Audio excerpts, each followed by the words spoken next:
What's going on, guys? Welcome back to the Scotian Canadian studio here. Hope you're enjoying the Montreal Canadian season preview series, and if you haven't checked it out, make sure you do. But this is the bonus section. I got a bunch of fan questions and viewer questions on Reddit, Twitter, YouTube, and I'm going to go through them all Craig Ferguson style. Some of them I'll answer seriously, some of them I'll joke around because some of the questions are pretty funny too. So we'll get through them here, and hope you enjoy. Why don't we just go right into it here? At Montreal MTL CDN number 1 on Twitter asked, who was your fave Hab as a kid? Mr. Jose Theodore, Vezina and Hart winner. Next up, at Hatches on Twitter, am I a homer to think Price will have a chance to win the Vezina this year? The Vezina is always within reach of Mr. Carey Price. So no. At ReedK97 on our Habs on Reddit. Cheers, buddy. What's going on? Which player in the North Division will get the most points? I think I gotta go Leon Draisaitl here. And which team do you see being the Detroit for Montreal this year? AKA, they aren't good in the division, but they have the Habs number when we play them. You know what? We're 0-5, I think, the last few years against Edmonton, and I can see them giving us some trouble despite not being good in the North Division, in the Canadian Division. I think their goaltending is going to hold them back. I think their depth is going to hold them back, but maybe they'll somehow still find a way to have the Habs number. Just please let it not be the Ottawa Senators. Rico Zilla, our Habs on Reddit as well here. Do you see Romanov playing with Petrie this season? You know what? I don't think I do. I think Kulak will be with us for the majority of the season. Right now, they're rolling Edmondson there. I think it'll be one of those two. I'd probably see Romanov going up with Weber at some point rather than with Petrie. Because I think Weber will be able to cover for any rookie mistakes Romanov makes, and we've seen them try Mete there in the past. Why not try Romanov as well? Gabe St. Pierre on YouTube. What's going on, dude? How do you feel about Frolic and Perry being put on waivers? Sucks. I think Frolik's going to clear. I think he's a kind of a dime a dozen player, even though I like the addition. He's clearly an NHL player, responsible player who makes the right decisions out there on the ice. But I think he'll clear. There's a lot of guys on waivers right now similar to him that I just think he'll definitely clear and end up on our taxi squad. As for Perry, man, I'm nervous. I really hope he clears. I think he adds a very interesting element to our team. He's not going to be the goal-scoring Perry from days past, but he'll definitely have the net front presence and be a pain in the ass for opponents, just being an absolute dick out there on the ice, and I love it. I definitely don't hate it, specifically because he won't be doing it to us, and as long as he clears. I'm a little worried he might not clear. I mean, why wouldn't you want to add that type of veteran leadership to your team, you know, at that low of a price? So fingers crossed he clears, because I like what he brings to our team. Bacon Blitz on YouTube. What do you think of Jewelson getting claimed on waivers? Yeah, it's unfortunate, but I think at the end of the day, we didn't really have many other options. Shane Churla, former head scout of the Montreal Canadiens, is now with Florida. So is Rick Dudley, who was a former assistant GM behind Marc Bergevin. So they clearly know Noah Jewelson, and they probably think he's going to get his game back. He was just way too far down on our depth chart, and we didn't really get a good look at him the last 2 years. It's really unfortunate how his Habs career derailed with that fluke eye injury back-to-back, getting smoked in the eye. Really unfortunate. I'm really sad to see him go, but I hope, even though he's with a division rival now, a normal division rival with the Florida Panthers, I hope he gets his game back, and I'm sure he's pumped to actually get a shot in the NHL, because I think he'll play with the Florida Panthers this year. And, you know, mad respect to the kid. I hope he gets his game going again and gets his NHL career back on track here. At Crown City on Twitter, is it too early to start campaigning for Romanov to win the Calder? No. Matthew Boy 04, our Habs on Reddit. Who do you think will perform the most over expectations, and who do you think will underperform the most? And the second question, which new Habs player performs the best? So who do I think will perform the most over expectations? That's a hard one, because we're hyping up our players pretty hard right now. You know what? I think the easy choice here might be Joel Edmondson. I think there's a lot of people not expecting a whole lot from him, but he could bring a lot to our penalty kill. Now, who do I think will underperform most? Man, I don't know. I think people are hyping up Romanov's offensive game a little too much. I could definitely see him having needed some time to grow in terms of his offense.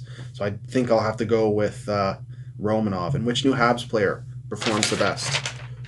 That's got to be between Jake Allen and Josh Anderson. But why don't I stick it to skaters here? Stick with skaters here, just because I got a similar question coming on down the line. So I think the new player that performs the best will be Josh Anderson. He's just such a big body with the speed and his goal scoring ability. He adds an element to the Habs that we haven't had in a long time. I think his line complements each other very well, and I think they'll thrive together. And due to that, Josh Anderson's going to end up on the board, not only with the goals, but he is going to be really hard for other teams to deal with. At Blaine Potvin _ THW, why does Treg always post selfies? This is a tough one. You know what? I think he's kind of using his Twitter followers as a focus group on whether or not to stop joking about making an OnlyFans and actually make one. And you know what? What I will say is, it's a good way to make money, bud. Believe me. At Chris Ravery on Twitter, should I switch to Geico and save 15% on my car insurance bill? Two ridiculous questions back to back. But you know what? If you're a hockey fan and in a tight game, a little bit of Geico is always pretty useful, if you know what I'm saying. And it depends on if you're down with lizards, I guess. And I don't know, just shut the guy up and sign up for the free money. I guess that's how I would close that one out. Why don't we go this one here? At Talking Habs on Twitter. What's going on, Rick? If you haven't seen Rick's channel, check it out. He's another Habs YouTube guy. Does things a little different than me. He's very in-depth. I like what he does. What's up, buddy? And he is asking, what will be the difference of Corey Perry usage by coaches in the playoffs versus regular season? I think Corey Perry's in and out of the lineup during the regular season. I think he's in the lineup in the playoffs because he just has that... He brings guys into the battle with him. He scores clutch goals, and he's a winner. So I definitely think in the playoffs, he's in every game. Regular season, he'll be in and out depending on the opponent. Zorro de la Vega on YouTube. Who do you think will be top scorer in the team this year and why? I got to go Brendan Gallagher here. Consistent 30-goal scorer. And you know what? I think having Josh Anderson is going to lighten the load on Brendan Gallagher a bit, which will help him with some less difficult matchups. Maybe he'll end up with some more offensive opportunities because of that. And he just got a taste of the playoffs, and for the second time in his career. And I think he's going to be really coming in heavy this season and really show these guys what it's about and how to compete. So Brendan Gallagher, top scorer in terms of goal scoring. I think Tatar will lead the way in terms of points again, or maybe Suzuki. It's hard to say. Who will have the best plus-minus ratio? That is going to be Tyler Toffoli. Yannick Robertson on YouTube. I got two questions here. Who is your favorite Hab of all time? Now, I'm going to go off the board here because I'm only 29 years old. However, my favorite Hab of all time, Big Bird, Larry Robinson. I know I wasn't alive for the dynasty in the 70s. However, I've gone back and watched those games. He's just a blast to watch. I love those big, heavy defensemen who can also move the puck and have that strong leadership skills. It's a lot of fun too, seeing his seeing the red afro out there and the handlebar mustache just do his thing. Absolute stud defenseman out there. Kind of why I love Shea Weber so much. They're so similar. Mind you, Larry Robinson being a little bit better of a puck mover overall than Shea Weber, but yeah, two of them Hall of Fame, or, well, obviously Larry Robinson's Hall of Fame, but Shea Weber is definitely close, and legendary Habs defenseman. Shea Weber will be in the end too. So yeah, Larry Robinson is my all-time favorite Hab. How many games will Jake Allen start this season? I think we go with a 60-40 split. So whatever that equals out to, I can't do the mental math in my head. I'd say Jake Allen somewhere between 17 and 20 starts. Price gets the rest. I think that'll do wonders for Carey Price. At Mackie No Respect on Twitter. If you're Mark Bergevin, do you allow time for KK and Suzuki to develop before trying to pull off a major trade for a proven 1C? Or is there no doubt in your mind that the kids will get the job done? You know what? I mean, a lot of people are talking about PLD right now, Pierre-Luc Dubois, and I think if that's a trade that's going to happen, because of the COVID situation right now and all the divisions and whatever, I think that's a trade that would probably have to be done either now or probably a week ago, or at the end of the season. So I don't see that happening right now. So I think you're going to get a year's worth of development from Suzuki and Kotkaniemi. And if, let's say, God forbid, Kotkaniemi or Suzuki struggle, then their value decreases and then the trade's not going to happen. Or one or both of them thrive, and then you're looking at trading the other one and you're almost no further ahead. So I don't know. I just don't see a big trade happening here for a 1C. I'm quite confident in what Kotkaniemi and Suzuki will become. They're both different centers, but they both have that top 6 potential. They really both have number 1C potential. I'd like to see it out with both of these players. Thanks for the question. At Sholey2000 on Twitter, you're the GM of the Habs. At what moment do you move any of the 3 potential UFAs? Armia, Danault, or Tatar? I think all three of these guys are own rentals this year. Maybe a contract gets done with, it's hard to say, Danault or Tatar through the season, depending on how Drouin's playing, depending on how the centers are playing, specifically KK and Suzuki. But regardless if a contract doesn't get done, I think we have a good shot at keeping one of Danault or Tatar, depending on where we're at. I think both of those guys would probably love to return to the Montreal Canadiens. And, we'll get one of them back. And maybe if Armia continues his strong play and isn't looking for a crazy, huge raise, I'd love to see him come back as well. Unfortunately, we might lose one to free agency, but you know what? I'd rather have these guys for the playoffs than trade one of them and not have them as depth scoring in the playoffs. Now, if we're outside of a playoff spot, which I'm not so sure will happen, then of course you got to look at trading one or two of them. It's hard to say. Armia might be the odd man out. At TightDraw88 on Twitter, who do you think will show greater importance this season? KK or Suzuki? You know what? Who do you think will show? I think we know what we're getting from Suzuki, okay? He's going to have a really strong impact on the game defensively, but of course he's going to put the points up with his skill and playmaking ability and his very accurate shot. But I think KK can really affect a game more so than Suzuki can. I think he'll be able to, as he gets more experience, hold his own defensively as well. Maybe not as strong as Suzuki, but hold his own. But then he also has that physical aspect of the game where he'll be in the corners retrieving pucks, really pissing off the opponent, laying the body, showing his toughness, while also getting up on the board offensively. This is a very special player we have in Kotkaniemi. It's just a matter of time until he can really start taking steps forward. I'm hoping that it's this year, but he's still young, so we'll have to wait and see. But yeah, this is definitely a hard one. I'm not sure where to go, but I think it's a good problem to have. Good Stick Lecky on Twitter asks, gonna stay on... Oh, Good Stick Lecky. Yeah, what's going on, D? Gonna stay on brand here and ask, what is your reasonable expectations for Leck this season? Rocket Richard, baby. Rocket Richard. No, but seriously, I'll dream about that all day with you, but he is going to have a hard time getting up on the board in terms of goal scoring, where he's so far down on the depth chart right now, lined up on the 4th line. Even if he squeaks up on the 3rd line, he'll still be a depth scoring guy. He's had 20 goal scoring potential in the past, but now that we've got such strong depth on the wings with Anderson and Toffoli being added, it might be hard for him to get enough minutes to reach that 20-goal threshold. If it were a full 82-game season, I could definitely see him scoring at a 10-goal pace, but he's going to have a very, very, very, very, very important part on this team in terms of penalty kill and forechecking on that 4th line and really shutting teams down 5-on-5. I think he has a potential to be one of our best defensive forwards this season, along with Paul Byron, along with Nick Suzuki. So love what Lehkonen brings. I'm definitely with you there. At Ed's Go...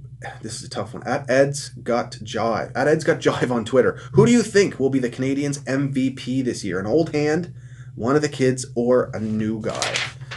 MVP, Jeff Petrie. I really liked what he brought to us last season. He scored a lot of big, important goals, logged a lot of huge minutes. So definitely between him and Weber, but I can see Petrie getting the edge here with the condensed schedule. And I love what Petrie brings. I think he'll be our MVP. I mean, unless it's Price, but where he'll be split and starts with Allen, you might have to give the edge to Petrie there. Well, he'll likely be in every single one of our games. And is Marc Bergevin gone if the team misses the playoffs? Does he get one more year for the kids to develop? He's not gone if we miss the playoffs, and some might think that, and even I thought at points that maybe even Claude would be gone if we miss the playoffs this season. But I think they'll both be safe considering what we're dealing with the pandemic, and there's so much up in the air right now. I'm not sure Jeff Molson's going to want to derail the growth of this team while we're in this kind of crazy time.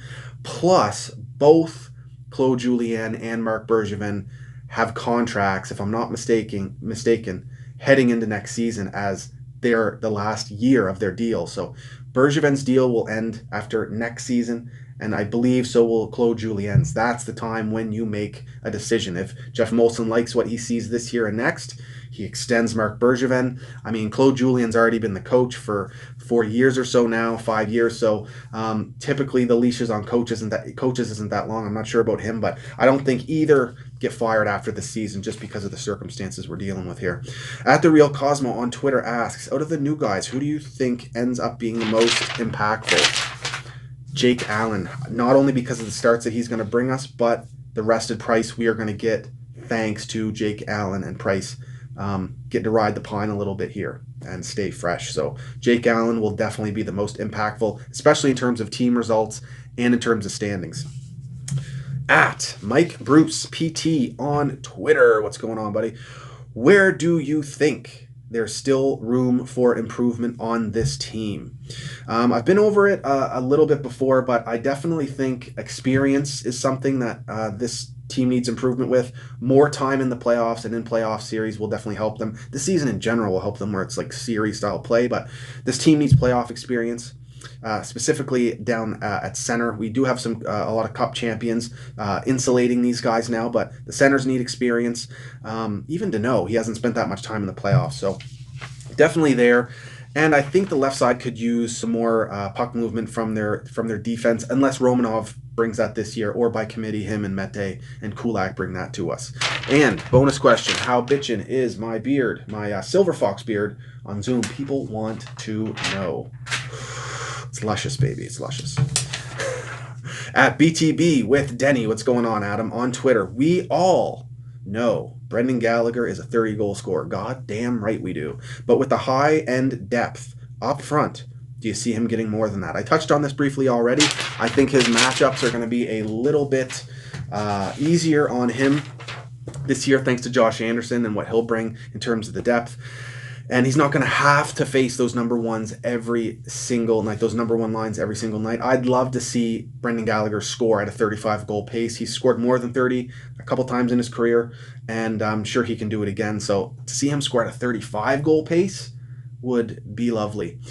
James Castanis on YouTube. Where do you see Montreal finishing? I have a hard time seeing them finishing out of the top 3. I don't want to jinx anything here, but I love the makeup of the Montreal Canadiens team heading into the season, and specifically I like their chances in this North Canadian division. I think if we're in the Atlantic division typically, I think we'd be really fighting for that third spot in the Atlantic division, maybe a wild card, but within this Canadian division, I think, and the style that we're going to be playing, thanks to the condensed schedule, our depth is a huge, huge plus, specifically in net. I think teams that don't have a heavy tandem or strong, reliable tandem are going to struggle. I'm looking at the Edmonton Oilers, maybe even the Vancouver Canucks if Thatcher Demko doesn't get back to his level of play. It was a short sample size for him in the playoffs there. Who else? Goalie tandems in the Calgary's is okay, I think. Ottawa's obviously going to struggle. Winnipeg is definitely going to struggle, I think, with their goalie tandem. But there are some teams too that lack depth in the Canadian division in terms of their forward group and their defense, and I think those will struggle. That's not an issue for the Montreal Canadiens. We might not have that elite player, but we have strong enough defensive ability and enough depth and a mix of toughness and skill and speed to really thrive in this division, I think. Dean Turner at DX99er on Twitter. If a player clears waivers but is later called up and plays, then sat back to the taxi squad, does he have to clear waivers again? I don't know, man. We're going to have to call up Elliot for this one. I'm going to guess that yes, once you're called up, I don't think you have to do re-entry waivers. I don't think. But if they have to send you back down again, I would suspect you have to clear waivers once again. And why is it called a taxi squad? That is because when the team travels to other cities for games, the taxi squad guys have to cab. It's just the way it goes. And no, you can't Uber. At YYC Canadians on Twitter asks, what's going on, Andrew? If Montreal is in the hunt this year, who is your optimal trade deadline acquisition? I'm going to go with an easy one here, and I'll tell you why.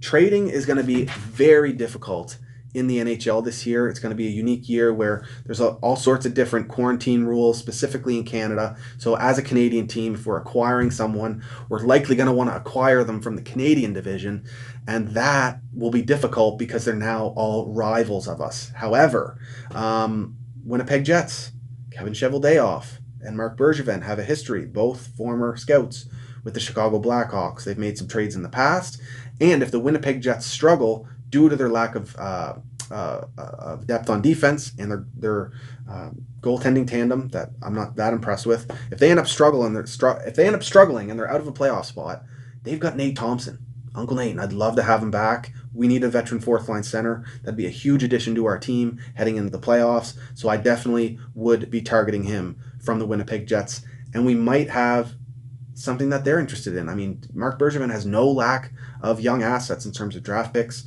and prospects. So now I wouldn't want to give up too much for Uncle Nate, but I think he'd be a fantastic addition. That's it. I hope you guys enjoyed that. Check out the Montreal Canadiens season preview video as well as my other content. And if you like my stuff, hit the subscribe button and the bell for notifications. I appreciate you all so much. As much as I do this for myself to have a hobby and not just, laze around the house when I have free time, I do this for you guys, and I put a lot of pressure on myself to put out good content because I know I have at least a modest group of people hanging around to watch what I got to say, which is really cool. And humbling experience. It's definitely really neat. And if you're someone who's thinking about starting up some kind of Habs content, whether it's writing, a podcast, some sort of video cast or whatever, do it up. I highly suggest it. You'll end up meeting a lot of nice people like I have. Cheers, guys. Go Habs, go, baby.